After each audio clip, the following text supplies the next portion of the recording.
Yesterday I talked about how being irrationally set on rationalizing and just making logical sense of every belief of every person can cause harm inadvertently, and that what you're doing is actually not productive because you're trying to use a logical, rational process to account for something that can't be accounted.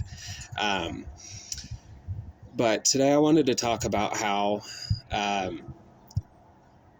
trying to make the world more empathetic through similarly pseudo-empathetic means can actually damage any kind of progress that you're hoping to get from this. I mean, for one example, we all practice harm reduction to some degree, whether we realize it or not, whether we call it that or not. That's kind of a bit of a online lefty sort of word. You don't really hear too many people talk about harm reduction out in the real world, but we all engage in harm production. You can do things like wear a mask when you're sick, wear a mask when you're not sick, when you might be sick, when you're going to be around people that are especially susceptible to being sick.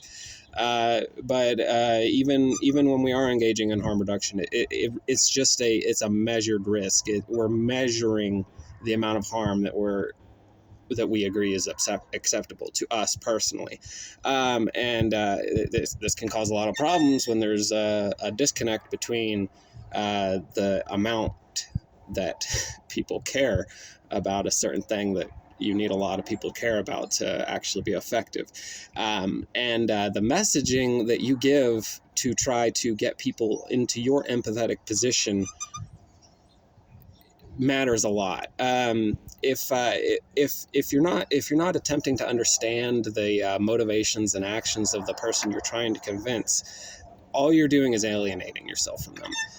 There is just absolutely no way that somebody can hear something horrible about themselves.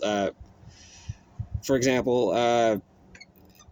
Let's say I bought the fucking Wizard game. Okay, I bought the fucking Wizard game. Okay, am I transphobic because I bought the Wizard game?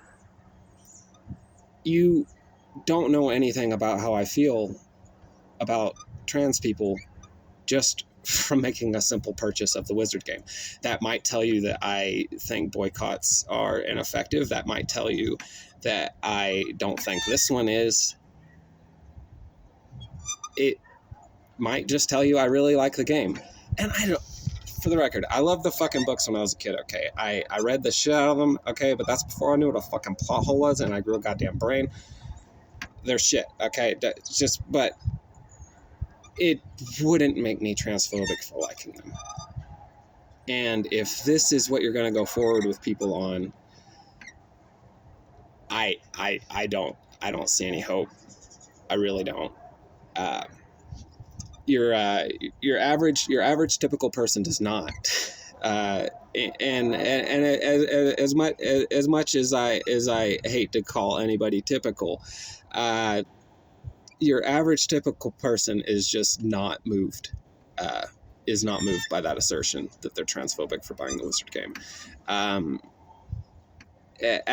the very best, you're going to be doing like neutral effect to their opinion about the Wizard game. And the worst bit is you might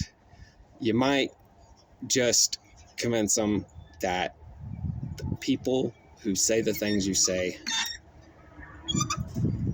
aren't worth listening to. And that really fucking sucks.